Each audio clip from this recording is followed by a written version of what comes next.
What's going on, guys? So today we're going to be talking a bit about the startup nation groups that say they want for deregulated freedom cities. And what does that mean? Well, as someone commented the other day, if you called it a concentration camp, you wouldn't want to move there. And I hope that's not going to be the case here. But we'll see, right? Well, we're hearing a lot about the need for deregulation, that this red tape that's getting in the way of these companies' big innovations, how Stargate wants to cure cancer with AI. Amazing promises we're hearing. We're even hearing about them wanting to build nuclear power plants. And in these freedom cities, that's exactly what's being promised here. Now, the thing about it is, it really reminds me, and I think it relates to that German memo we talked about. There was a leaked memo in German press that was saying that the current Trump administration wanted to give big tech companies a seat at the table of governance, or at least that was what was wanted. Well, Freedom Cities is exactly that, because these are cities that are going to be run by big tech corporations. It reminds me quite a bit of the smart city thing. Now, with smart cities, the thing about that is it got a little bit of a bad name for itself because, just as mentioned, if you call it a concentration camp, you probably won't move there. But if you call it a smart city, you might move there. Now, if you call it a freedom city, wow, where do I sign up? I want freedom. Let's move to a freedom city. So these big tech firms would like to build essentially what sounds like smart cities, but they don't want to have to pay taxes. They want to be exempt from taxes. They want no regulations to apply in the country they're located. So they're essentially looking at Congress and lobbying them to create these freedom cities that would essentially give them their own nations within nations. And this is already happening in places like the Middle East and in places like possibly China. I'm not too familiar with the way their cities were built, but I do know about the mass surveillance monitoring, things like that, and the credit scores, the activity where your behavior and stuff will give you good and bad credits. From what I hear. Now, other people say that's a myth.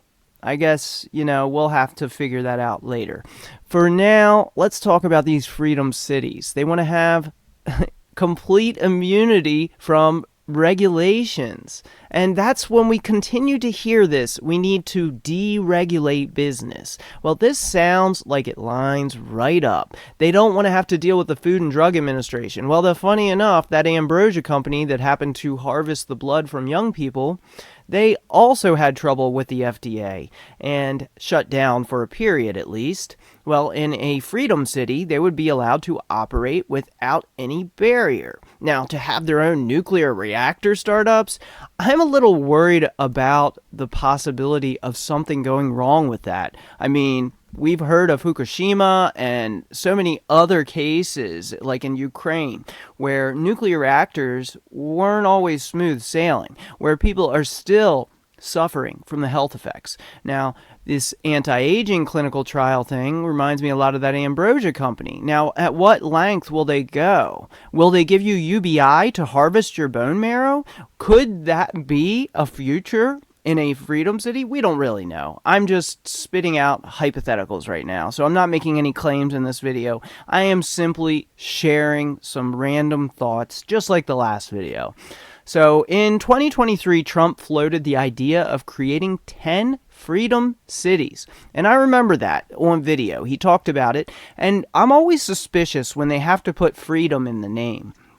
Just like I was very suspicious when they called the Patriot Act the Patriot Act. If you read the Patriot Act, you'll see it is anything but patriotic. Not only that, but the Constitution, as I've mentioned in many videos, the dangers of privatization, which is exactly what this is. These freedom cities will become privatized cities with no constitutional protection anytime something becomes privatized, including, for example, now they want to privatize the USPS, the government mail service. Do you know what that means? That means there will be no mail that can't be opened by a private company. For example, all the private mail carriers can open your packages and rifle through them. Potentially, someone could even install a back door in your hardware. if it's being delivered by a private mail carrier. On the other hand, with USPS, under certain mail classes, they would have to have a warrant to tamper with your mail. So, with privatization, you actually lose your rights. So people think that the private sector does it better, and maybe in some cases that can be true, but at what cost? At what cost? When you turn everything into a for-profit venture, you're going to essentially need to cut the quality at one point or another in order to continually have returns to your shareholders in perpetuity. I just don't see how else it's possible. Of course, with innovation, there are other options, but in general, there's going to be cuts somewhere in order to continually increase profit forever. I just don't understand how else that would work. So I do not trust this whole privatization thing. I think it's a dangerous thing because it erodes the entire Constitution into nothing. It becomes under a corporate rule. Now, under this Wired article, this idea was floated,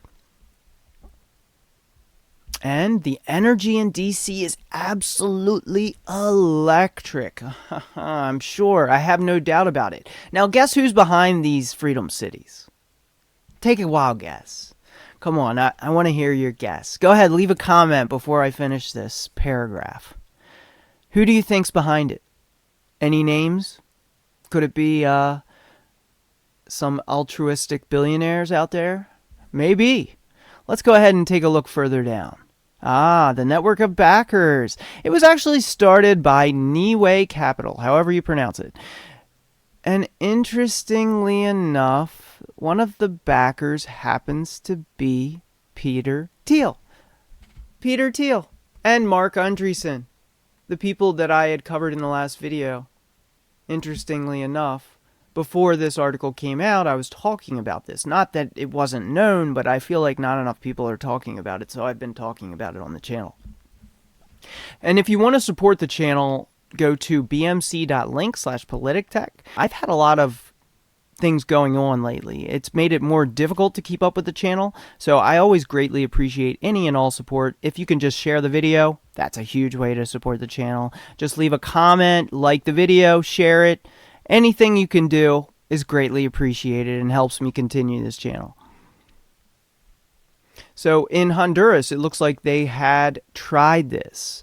And the same organization, Prospera, was trying to start this, but it turned out there was a lot of issues and there was pushback because they argued that the Honduran citizens had opposed it. They argued it actually had increased their poverty and worsened the biodiversity in the area. So maybe that's something we could expect. I don't think it's a good idea to put your life in the hands of big corporations who have profits to make. I don't think so. Otherwise, you become either a cost or a value. Are you ready to be rated in every part of your life as either a liability or an asset? That's not the way I want to live. And that's not under the kind of governance I would want to live. And with the attacks on federal agencies and regulations that we are seeing in real time right now with Dodge, whatever you want to call it, they're cutting all of these protective agencies like the CFPB. The CFPB is what protects you against banks doing heinous acts against their customers. The FDA is who protects you against dangerous experiments on your fellow people and your family. There are reasons for these regulatory agencies. There are actual reasons they exist. And to fall into line and just say anything that they do is good, that's just so naive. We have to be smarter than that. And I am saying this in the most loving way possible because, what we're witnessing is essentially looking like the takedown of protections, the regulations that actually do protect you, and to instead move that and empower these big corporations and billionaires. That's just how it looks. But you know what? I'd love to hear your thoughts. If you have a different view, if you think everything is going perfectly, I'd love to hear your thoughts in the comments. Just give me a different perspective, anything. I'd love to hear something positive. So if you're seeing big things, for example, the whole Doge thing, they actually have had to pull things down from their website. They said they were saving billions of dollars. Well, it turned out a lot of those things were just, a couple million here, millions there. And they actually had to pull down some of the original claims after they were published in the media, which to me is a bit tricky. When you do something like that, why even talk about it in the media? And then you have to pull it down to correct yourself. Well, it's still published in the media. As I mentioned in the past, our history books are really a collection of media stories and citations. So all of this, the media has immense power over the future. Because just as George Orwell said, he who controls the present controls the past. And that's very true with mainstream media and other media sources. And that's why it's so important to have independent journalism. So the Frontier Organization. So it isn't the only group, Freedom Cities Coalition isn't the only group that's been lobbying the current administration. Now, I'm not saying that they're an evil administration. I don't really know for sure. Maybe they're that naive, but I think you have to hold them accountable for making these major changes that are unconstitutional and, even more importantly, actually erode your very rights that you had or have to whatever extent they are left. So other institutes have joined this, including the Frontier Foundation, a 501c4 organization in partnership with the nonprofit Charter Cities Institute. So these charter cities, you hear a lot about charter schools, and charter cities are run by private enterprise. So they have an immunity. In many cases, they actually have an immunity to Freedom of Information Act requests at certain levels. Anything that could threaten their trade secrets, which is basically everything, is immune to a Freedom of Information Act request. So I think it's pretty clear the danger here, and I really wanted to talk about it. So with Wired, they want to use federal land to lower the cost of development for these startup cities. This could even connect to the whole Stargate thing. Interestingly enough, it looks like one of the companies that stands to benefit is known as Mini Circle. It's a longevity biotech company, and we might learn a lot about the experiments they plan on. They want to develop gene therapies, very much like the Stargate. Sounds like it's all linked. In fact, the company's seed funding came from Peter Thiel and OpenAI's CEO, Sam Altman, from the Stargate video. So it looks like this is all connecting. The Freedom Cities are likely a big part of this whole Stargate thing. So they're going to be funded, and I wouldn't doubt if there was a SoftBank link somewhere, but I have no evidence of that yet. I haven't read this entire article, but I wanted to go over it with you. I was just too excited to record about this today. Interesting. So this person, Mini Circle co-founder, says, I'd like to see a longevity city where everyone and their dog is on gene therapy. So essentially it sounds like you're going to be able to be part of their experiments in these enclosed spaces. That are they going to be freedom cities, and how much freedom are you going to have in a freedom city? Are they going to be freedom cities, or are they going to resemble the rules of a concentration camp? Oh, interesting. So, he imagines many other companies benefiting from freedom cities, including Elon Musk's SpaceX, who just happens to be making all the cuts to the regulatory bodies. Is this a coup? When do we call it a coup d'etat? I mean, at what point do Republicans recognize things as they are? And a defense hardware and software company known as Anduril. I'm familiar with Anduril. That's actually a company that makes AI-powered guns that will actually blow people away without a person pulling the trigger behind it. So something like an autonomous assassination tool. And look at that. Another Sam Altman idea, a nuclear fission startup by Sam Altman. So it sounds like this is going to be almost like a virus in the United States, where it's going to infect the body politic. It's going to infect the land into these corporate Robocop style corporate cities, these having their own laws, their own tax, their own private police, which is something I read about. For example, let's take a look back. Nevada wanted to start a smart city type venture that was owned by big millionaires and billionaires that wanted to basically turn into company towns as well. So, if you want to get a little more insight into what these freedom cities may become, we can then see that the 2021 article talks about how they would have other innovation zones where they would be overseen by supervisors appointed by the governor. Now, what they said was originally it would be supervised by the state, but then it would become basically its own nation, its own governance completely. And that's essentially what it sounds like freedom cities may turn into. And here's a rendering of the one from 2021 with these corporate cities.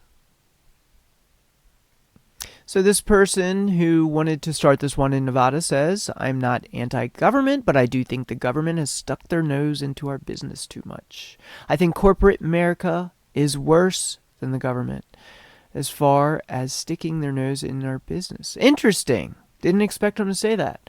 But I guess there's some balance here. You know, I try to be as balanced as possible, but I also do want to point out the risks, especially the risks to your rights, because that's a big point of this channel, is covering the concerns. So if anyone's involved in these projects and is watching this video, please leave a comment. Let me know how this will benefit everyone and how it will protect their rights. In fact, maybe it'll give more rights. Maybe it really would be a freedom city. Maybe you won't have rules. But, you know, when we look to the World Economic Forum, the goal of smart cities, which sounds a lot like smart cities, is to help combat crime and reduce pollution. So they use global warming, climate change as a motivator, as a justification for the mass surveillance. So just like we hear about how they're going to be using IoT and surveillance in farming to regulate various methods of farming, gas emissions, things like that, they basically are using these crises to justify mass surveillance. And that's what smart cities really are. And to be controlled by big corporations. And to me, that's the big threat, because we know without government regulation, these corporations get out of control. They can do whatever they want for a profit and for expanding their own life expectancy. Who is to say that universal basic income won't be tied to you giving blood donations, bone marrow donations? Who really knows at what extent this may really go, to the point where you maybe have to be part of a gene experiment just to get universal basic income once they've destroyed all the jobs, using AI, of course. Not that AI is bad, it can be used for good things. And I'll be covering more good things on AI in coming content. But I think the risks are real, and we should be aware of that. So how much of where you live is going to be taken over by these big corporations, these big tech companies who really do want to increase mass surveillance to such an extent that they can monetize nearly every part of our lives? To me, that takes away free will. Just as Jack Dorsey had talked about, the real issue today is about free will. It's not just free speech, it's about free will in general. This is going to sound a little bit crazy, but I think the free speech debate is a complete distraction right now. I think the real debate should be about free will. And we feel it right now because we are being programmed. We're being programmed based on what we say we're interested in. And these freedom cities do sound like they are going to need that level of monetization of all activity. And that is what they talk about in the Nevada City article.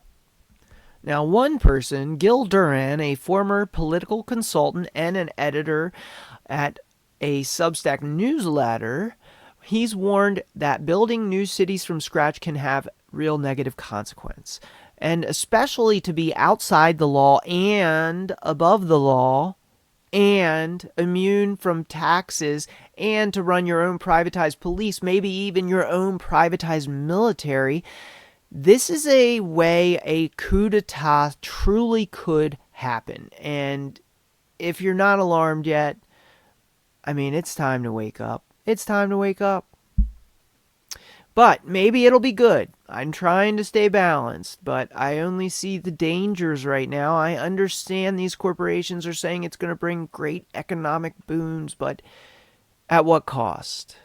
And the Constitution will be null and void in an area like this. Your Bill of Rights will be null and void. You can be treated in whatever way that these billionaire oligarchs would like to treat you. They will have their own corporate rules and guidelines, just like when they privatize government agencies. It's a big reason to go to contractors because you don't have to abide by the same constitutional restrictions that government does. So no, I'm not for privatization of everything. And here is what Gil Duran says. Right on schedule, the network state cult is pushing to create a new corporate dystopia in the U.S. They call them freedom cities. But let's not use that Orwellian term. Their vision is a vision to kill democracy and freedom. So what do you guys think about these freedom cities? I'd love to know what your thought is on this.